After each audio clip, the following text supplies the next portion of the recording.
Pilipinas, ang oras po natin, alas 6:38 ng gabi. May problema ka ba sa batas? Hihimayin yan ng kumpanyera ng bayan. Attorney Cheryl Adami Molina, si Attorney Cam sa Usapang Legal. Usapang Legal.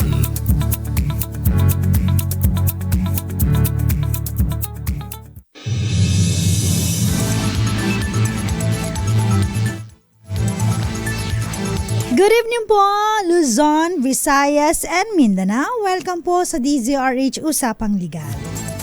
Kasama niyo na po yours truly. Ako po si Attorney Cam na nagbibigay payo din po at basic legal education. Ayan, sa mga kababayan natin, sa mga followers natin. Ayan, sa TikTok. Hanapin niyo lang po ATTYCAM Attorney Cam. Pero ngayon po, no, pag-uusapan po natin importante po, no, sa larangan ng pagsasama ng mag-asawa. Ayan. Sino na dito yung mga kinasal na? Sino na dito yung mga ayaw pa magpasakal? Sabi nila pag nagpapakasal daw, nagpapasakal na. Depende, 'di ba? Kaya ako talaga nung ako'y magpapakasal pa lang, talagang nagpray ako, no, na sana ay hindi magbago kapag kayo ay nagsasama na. Kasi maaaring nung kayo ay mag-jowa pa lang o kaya magsing-irog, mag-boyfriend, girlfriend. Jowa kasi yung parang slang term, no? Nung kayo po ay mga single pa, no, hindi nyo pa madidiscover yung mga ugali ng bawat isa hanggat hindi kayo nagsasama sa iisang bubong. Tama? Tama! Kaya naman nagkakaroon ng hidwaan, kaguluhan, hindi pagkakaunawaan ang mag-asawa na nagdudulot, no, ng usapang hiwalayan. Alam nyo, ayaw natin yan yung naghihiwalay, no? Kaya nga sabi talaga ng mga matatanda, kapag ikaw ay nagpakasal, apo! Tandaan mo, ang pagpapakasal ay hindi parang kanin na kapag kinain mo, sinubo mo at napaso ka, iluluwa mo. So, dapat lunukin mo. Ibig sabihin, hanggat kahit matagal na mag-asawa, nagkakaroon pa, no, nagdi-discover pa sila ng mga ugali ng bawat isa. At sabi nga, laging nasa adjustment period, kailangan na everyone mag-give and take. Si husband, pag mainit ang ulo, misis, tahimik mo na. Pag si misis, mainit ang ulo, husband, lambingin mo naman. Bakit gano'n? Kapag mainit ang ulo ni misis, kailangan lambingin, hindi tumahimik. Alam niyo kung bakit? Ang mga misis kasi, talak ng talak yan. Pag tumahimik ka, lalong tatalak yan. So, kailangan ng kiss sabay hug. Diba? Kiss and hug lang ang katapat niyan, lambingin mo lang para maging maayos kayo. Ngayon, kapag halimbawa nagkaroon na po ng sigalot, grabe nung term, sigalot, away, sigawan, bugso ng damdamin, bugso ng emosyon, minsan po, ang mag-asawa, syempre maingay, no? Yung kapitbahay natin ng mga marites. Kikichismis yan. To the point na sometimes, no, gusto nila ay awatin na, no, yung mga, lalo na kapag nagkakasakitan, no.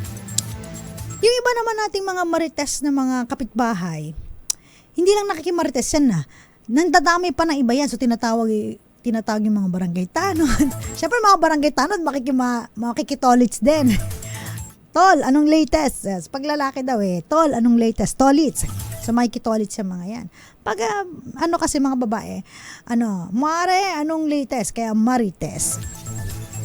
So, ang gagawin nila, no, dadalhin nila sa barangay, no? O kaya, sige, tama na yan. Doon nyo na lang sa barangay pag-usapan yung nyo, no? Away ninyo. Yung, kumbaga, parang, siguro, ayaw na nilang makapag dulot pa, no, ng perwisyo sa mga ibang kapitbahay. Minsan kasi, gabi sila nakikipag-away talaga eh. Yung tipong asarap na ng tulog mo, kasarapan ng tulog mo, yung kapitbahay mo nakikipag-away, magigising ka talaga, talagang makikichismis ka. So, dadalhin po nila yan sa barangay. At doon sa barangay, syempre, dire-diretso pa rin. Lahat na nung mga away nila, lahat na nung mga hinala nila, mga TH, tamang hinala, babanggitin na. O, di ba ikaw, may babae ka naman noon? Totoo naman, yung sa cellphone mo, nabasa ko yan. Naman sinabi, yung lalaki naman, ano ba pinagsasabi mo? Hindi, totoo, ganyan. Ayan na, away-away na. O sige, para matapos na lang to, tara, magpirmahan na tayo sa barangay. Dito mismo, sa barangay, maghiwalay na tayo. Di ba may mga ganong eksena? O, alam nyo yan. O, kayo po ba nakaranas ng ganyang sitwasyon, naka-obserba ng ganyang parang drama-rama sa gabi o kaya drama-rama sa hapon. So parang hindi ka panipaniwala, pero nangyayari po ito sa realidad ng buhay. So meron po talaga na dumidiretso sa barangay, tara magpirmahan tayo sa barangay, sabihin natin hiwalay na tayo. Wala na tayong pakialamanan sa isa't isa. At wala ka ng pakialam sa mga anak natin. Magsustento ka, mga ganon. O kaya naman kung mag-asawa ka, wala nang pakialamanan, ganon. Ang tanong, paano po kung talagang itong mag-asawa na to? Kasi kapag mag-asawa po, no, it's either yan po ay talagang ang pagsasama nila ay may basbas ng pari, rabbi, o yung other solemnizing officer, kinasal kay mayor, kinasal sa huwes. So, ibig sabihin, meron po silang basbas ng kasal, no? Marriage. Pero may mga iba naman na tinatawag natin na nagsasama lang sila, pero ang turingan nila ay mag-asawa talaga. So, ang tawag sa kanila po ay common law husband and wife. Sige, din tayo sa paano kung kinasal? Tapos nagpirmahan sila. And then na-realize nila, no, nakahanap sila ng pangalawang Gloria. Nakahanap sila ng ibang katuwang nila. At naisip nila na magpakasal uli. Would you think na yung kanilang pinirmahan sa kasal magiging dahilan para maging invalid yung kanilang unang kasal? At kung invalid ang kanilang unang kasal dahil dun sa kanilang agreement o pirmahan, no, na maghiwalay na sila, ibig bang sabihin nun, pwede na silang ulit magpakasal sa iba? Hindi ba sila makakasuhan ng kasong kriminal tulad ng bigamy na nakasaad sa revised penal code? So, yun yung mga dapat na pag-usapan nating mabuti, no? Dahil ang ating mga kababayan, usually, no, kapag kasal sila, tapos nagpirmahan sila, no, sa harap ng barangay, okay, kay barangay chairman, kay barangay kagawad, okay na barangay tanod, no? May bisa ba itong kanilang pirmahan? Sabi nila, nangyayari ba talaga yan? Opo, nangyayari po talaga to. Pexman, cross my heart. Marami na tayong mga ibang mga followers, no, na nagtatanong na valid ba, attorney, kapag nagpirmahan kami? Total naman 10 years na po kaming hindi nagkikita. 10 years na po kaming maghiwalay. Tsaka may understanding na kami. You know what? Alam niyo po, meron sa ibang bansa, I don't know kung anong particular na bansa, I forgot, no? Pero meron silang parang divorce by agreement. Meaning to say, pwede silang maghiwalay through an agreement na hindi na sila dadaan ng korte, diretso na, ipaparehistro na lang, divorce na, hiwalay na sila, no? Ganon. Sa atin po kasi, wala tayong divorce law. At kung magkaroon man tayo ng divorce law, dadaan pa rin yan sa korte. Titignan pa rin ng korte kung yung mga grounds, kung halimbawa pong mapasa yung divorce bill natin, ay pasok doon sa divorce law kung ito po ay mapapatupad. So, sa ibang bansa po, no, again, meron silang divorce agreement kung saan hindi na sila dadaan ng korte, pirmahan na lang and then submit, tas hiwalay na. So, dito po sa Pilipinas, number 1, wala pa tayong divorce law, nakapending pa lang po ang ating divorce bill. At kung ito man po ay ma-approve, no, ay dadaan pa rin po sa korte. Unless otherwise, no, baka sa next generation, no, magkaroon na ng divorce agreement, no? O kaya naman maisip ng mga Gen Z, no, na mga nakikinig sa atin, no, what if ano na lang kaya? May expiration daw yung marriage contract. Every 5 years, renewal na lang, no? Parang lisensya, no? Lisensya nga, 10 years pag wala kang violation Pag may violation ka, may 5 years ka lang. So, pwede ba itong mga ganito? We'll never know. We'll never know in the near future. Iba naman po yung maaaring maging applicable na batas, no? At that time na tayo po yung mga matanda na, ugod-ugod na, no? O kaya ready nang kainin na isang pirma na lang ng bulate. Tayo mag-goodbye earth na, no? We'll never know. Pero as of today, again po, we focus on annulment. So, yun pa lang po, no? Yung ating pwedeng maging valid ground para mapawalang bisa po ang ating kasal. So, suma total po, yung pinirmahan po doon sa barangay ay hindi po ito magiging dahilan para maging invalid, no? Baka sabihin invalido, invalid ang inyong kasal. Ibig sabihin, mapawalang bisa. That's the right term, mapawalang bisa ang inyong kasal, no?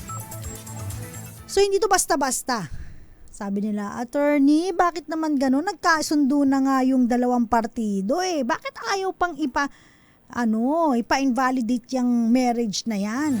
Pareho na ngang nagsasuffer Di ba? Hindi na masaya. Bakit kinukulong pa? Ganon. Alam nyo po kasi, nasa family code po natin, no? Yung definition ng marriage, no? Alam nyo po, pag kayo po ay nagpakasal, hindi ba't ang daming requirements po na ipapasa. Especially kung kayo po ay sa simbahan ikakasal, no? Kasi bukod sa marriage license na kukunin ninyo, dami requirement pa sa marriage license, kukuha pa kayo ng parang aalamin kung saan kayo parokya, parang gano'n, anong parokya ninyo, at magpo-post pa ng parang, if I'm not mistaken, 2 to 3 consecutive weeks ng announcement na kayo kakasal para kapag may nakabasa doon, di ba? At malaman na ikaw pala ikasal sa iba, hindi ka mabibigyan ng certificate, no? Allowing you to contract a marriage, no? So, ganun po. Medyo marami. May orientation pa. Meron pa nga sa barangay, di ba? Pag kumuha ka ng, meron din parang clearance sa barangay pag ikakasal ka sa kung saan ka nakatira, kailangan magbigay ka ng halaman, di ba? Tree planting. Importante din yon. At halimbawa naman po ay mag-orientation ka sa DSWD, family planning, tinuturo naman doon, no?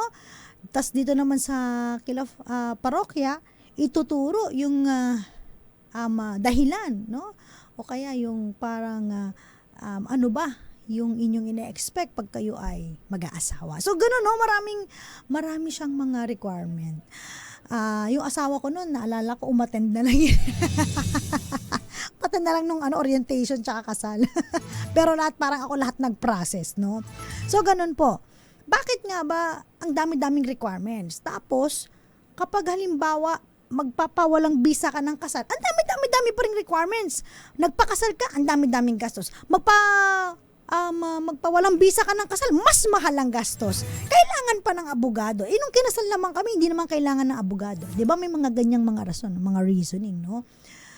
Alam niyo po kasi kung magpapawalang bisa kayo ng kasal sa korte, of course, kailangan nyo ng guidance from the lawyer. Dahil dun po sa mga ipepresent, no? Kung titignan kung ano ba, baka ang dami-dami nyo sinabi, imbis na mag-grant yung inyong annulment na-invalidate na dahil kung ano-ano ng mga pinagsasabi nyo doon, na wala naman doon sa yung kailangan na mga testimony para walang bisa ang inyong kasal. Sometimes po kasi yung ating mga witnesses, yung kanilang bugso ng emosyon, talagang lahat na nasasabi nakakalkal na, no? So, kailangan meron kayong guidance from the lawyer para, of course, dun sa ipapasa nyo yung pleading. So, mahirap po kasi yun, no? Kailangan mapakita dun pa lang sa pleading na meron ng grounds para mapawalang bisa ang inyong kasal, right? And then, syempre, sabi nga nila, kung gumastos ka po ng kasal, no? Pag walang bisa ka ng kasal, depende, baka mas mahal ang mangyari dyan. So, pag-isipan nyo mabuti.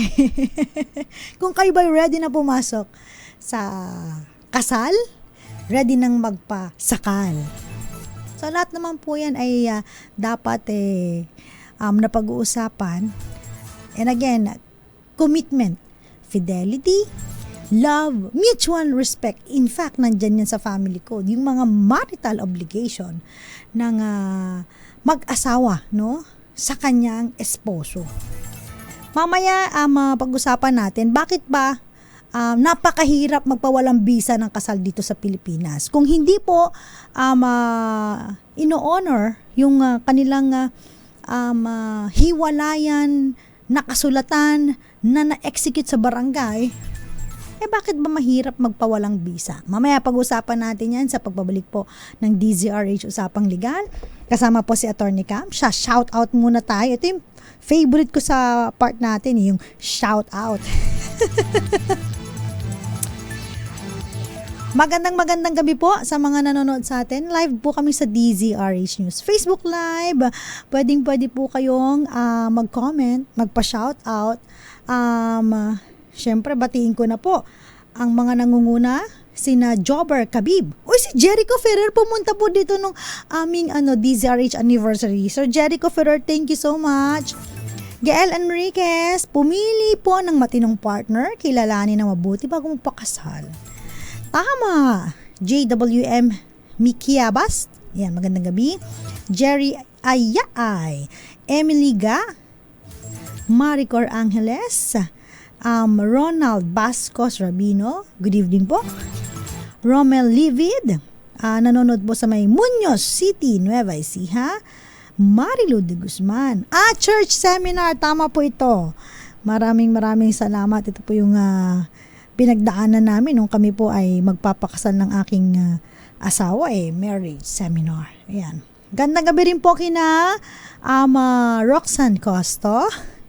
Yung pabango, gamit ko ngayon naamoy-amoy ko pa. Thank you, Miss Roxanne. Violeta Sembrano, Alan Mugar Evaristo, and Irene Almodovar. Pwede po ba yun? Renewable marriage license.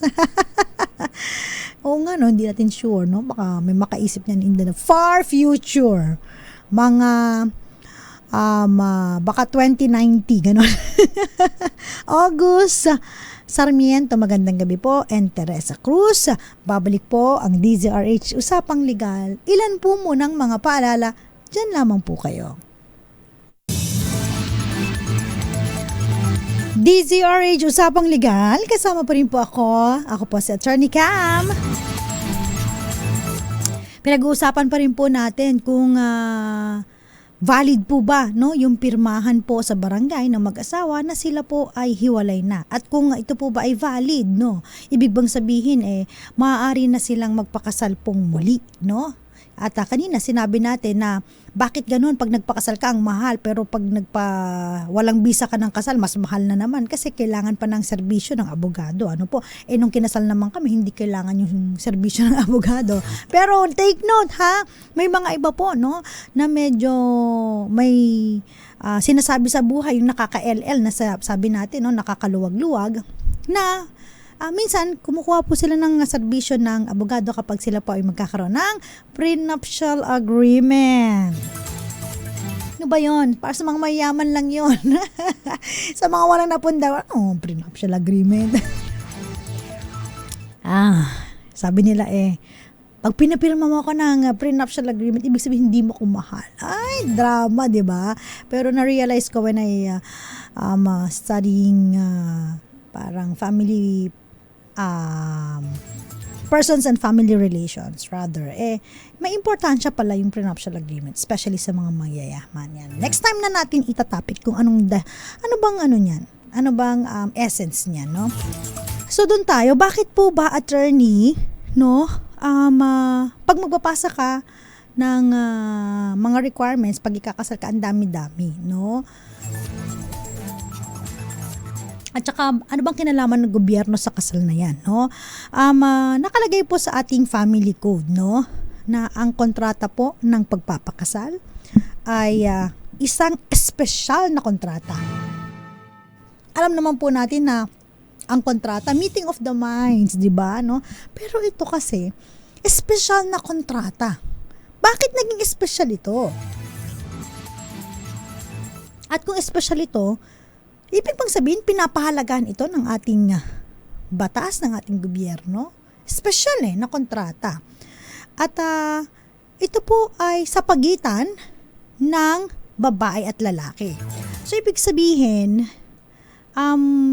wala pa pong kasal kapag halimbawa kayong magpartner po ay pareho ng kasarian at birth, no? Yung kasarian nyo at birth. Ibig sabihin, kung pinanganak kang lalaki, tapos, meron kang karelasyon, no, na kapwa lalaki. I'm talking about LGBTQ plus A, no?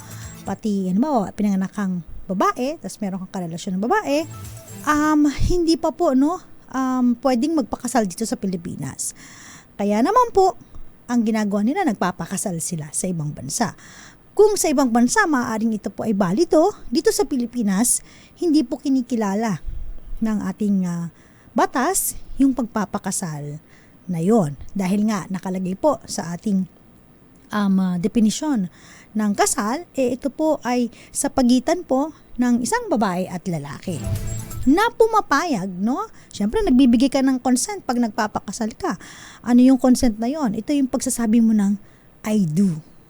Akala nyo parang wala lang, parang ano ba tong I do na to? Formal ano lang ba to? Formality sake? Yung pong I do na yun ay napaka-importante. Yung pagbibigay ng pagpayag mo, yung consent. Yung sinasabi mo, opo, Father, pumapayag ako.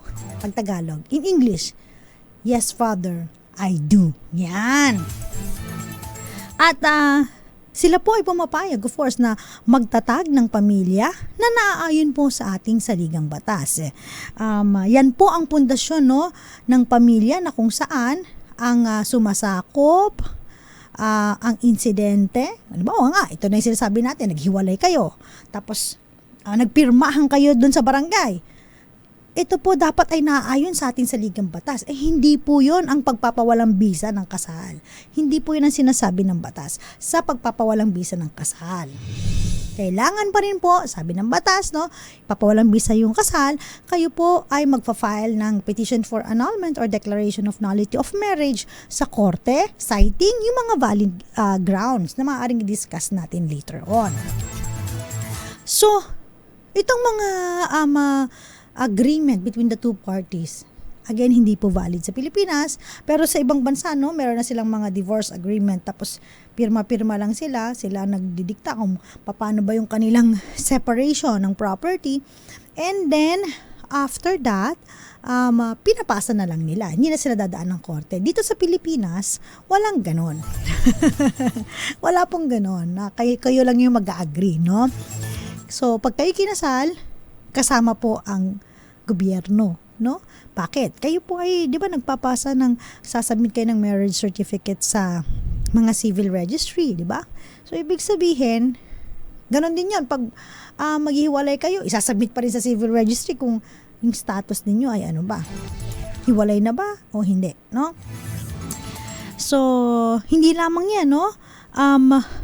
Maaari ding itong special contract na ito, no?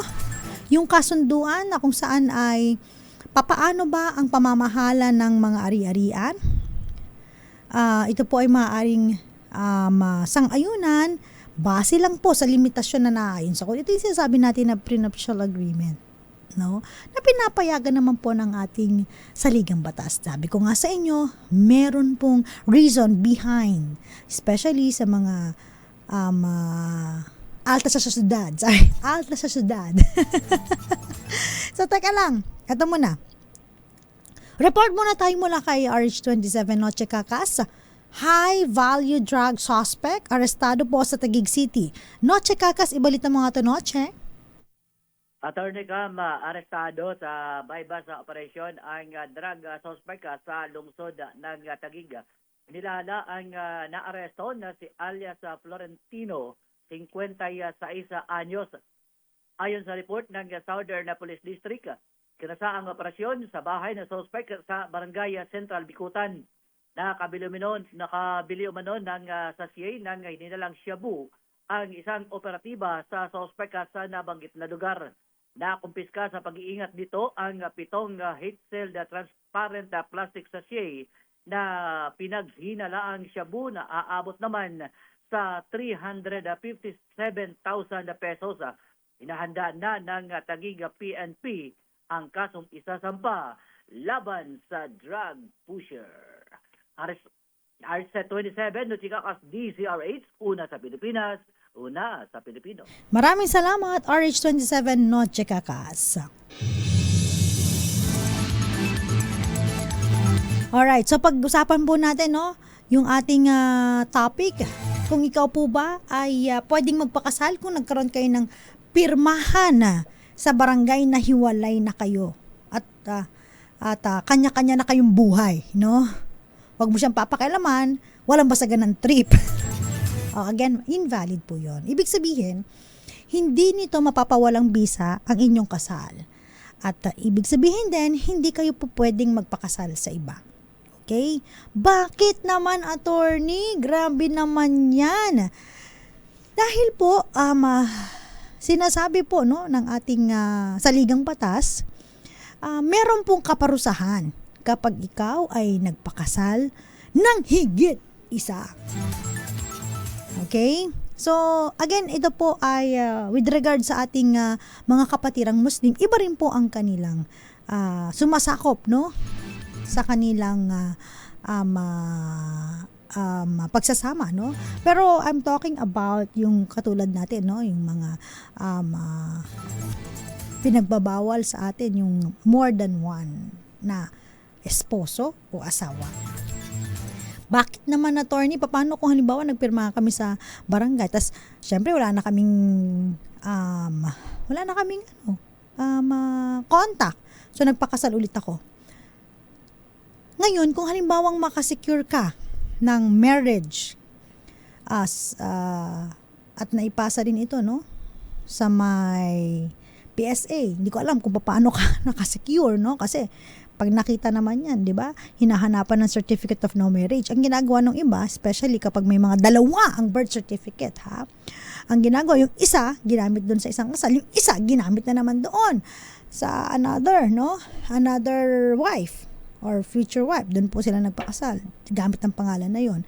Kaya nakakasecure sila ng marriage certificate, no? Pero tandaan po ninyo, kapag ikaw ay nagpakasal ng hindi napapawalang bisa ang kasal, ikaw po ay maaaring makasuhan ng letter B,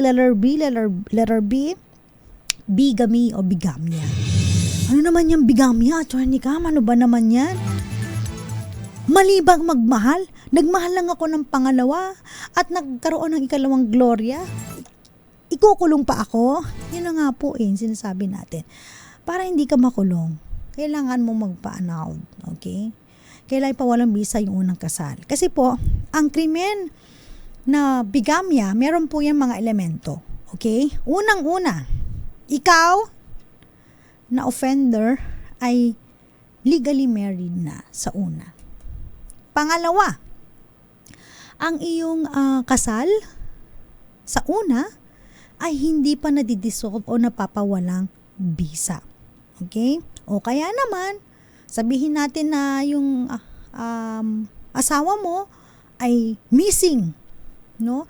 Pero hindi pa siya nadideklara na presumed dead, no? Kasi kailangan po na may declaration ng korte na ang yung asawa ay presumed dead. So ibang ano na naman yan, topic yan kasi mahababang usapan din yan. Pangatlo, meron kang meron kang kasal. Pangalawa, hindi ka nagpawalang bisa. Pangatlo, nag-contract ka. Ikaw ay nagpakasal muli. Di ba? At pang-apat, valid sana itong pangalawang kasal mo kung hindi lang doon sa existence ng iyong unang kasal. So, pasok ka dito, kuya, o kaya ate, na alam na nagpakasal sa iba. Ngayon, yung unang asawa lang ba ang pwedeng mag-file ng kasong bigamya? Hindi po, no? Ang pangalawang asawa na walang kamalayan, hindi niya alam na yung kanya pinakasalan ay kasal na sa iba, no? Ay maaari ding mag-file ng case na bigamya doon po sa kanyang mister o kaya misis na kasal na pala sa una. So, yung dati mong yung first spouse mo and yung second spouse mo, kung wala siyang knowledge, pwedeng mag-file ng kasong bigamy. Masaklap, di ba? Ang saklap naman, attorney. Ako naman ay umibig lamang ng pangalawang beses, ako pa'y makukulong. Ganun po talaga, no? Again po, kailangan dumaan sa tamang proseso, ipawalang bisa ang pangalawang kasal, at hindi po na-invalidate ng inyong kasunduan sa barangay ang inyong marriage, no? Wala pong epekto yan. Dahil ang sabi ng ating batas, kailangan mong dumaan sa korte at mag-file ng petisyon para ipawalang bisa ang iyong kasal. Ay, nako. Sige, mamaya pahapyaw tayo kung ano pa yung mga pwedeng mong maging dahilan para ikaw ba ay mapawalang bisa yung kasal. Ano ba yung pinakagasgas na dahilan? No? Attorney, bigyan mo akong tip. Ano yung pinakagasgas na dahilan para mapawalang bisa yung kasal namin? Grabe.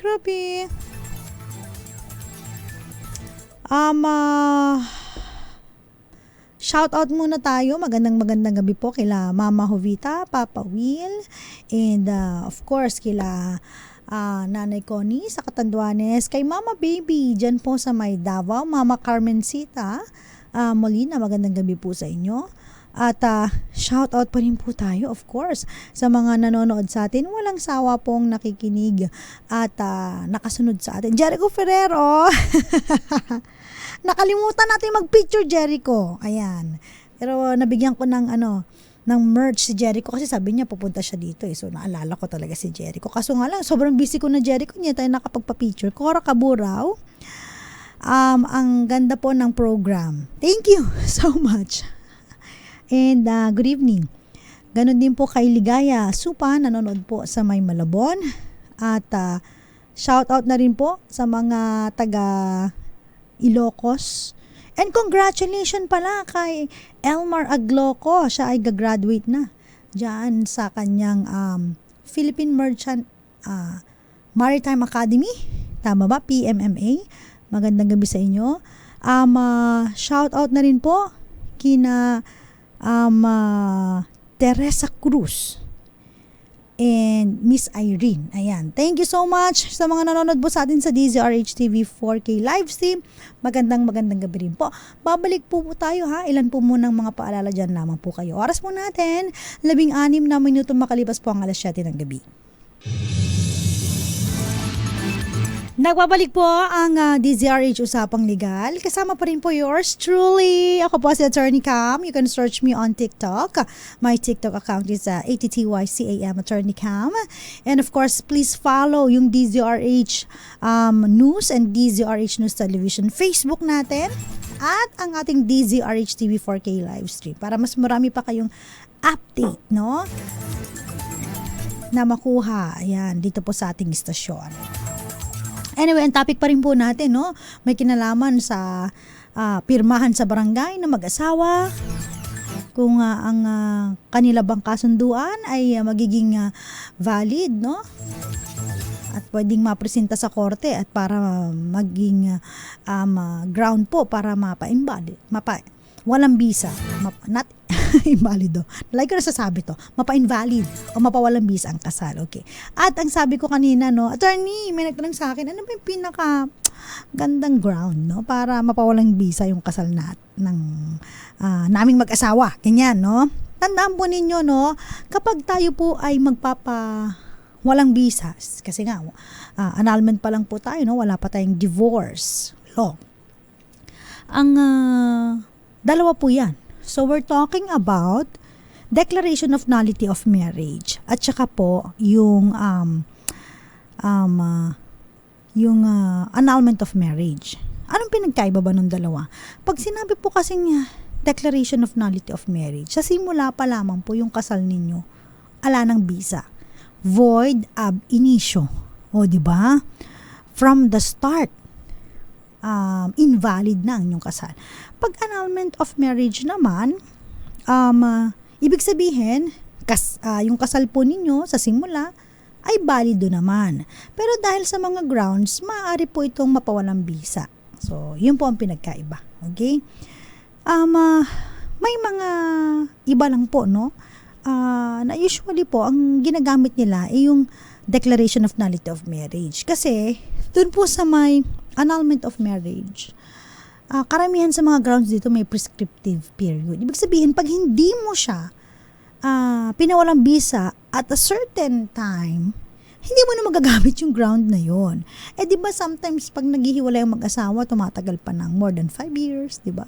Usually, mga 5 years yung mga prescriptive period dun sa annulment of marriage. So, no choice, si attorney, they might suggest yung declaration of nullity of marriage using yung ground na, alam nila to, psychological incapacity. Especially if nagmamanifest talaga, no, yung hindi nagagampanan yung mga marital obligation natin sa isa't isa, no, sa mag-asawa. Yung observe, yung, of course, yung fidelity, mutual help, syempre yung respect, mutual love.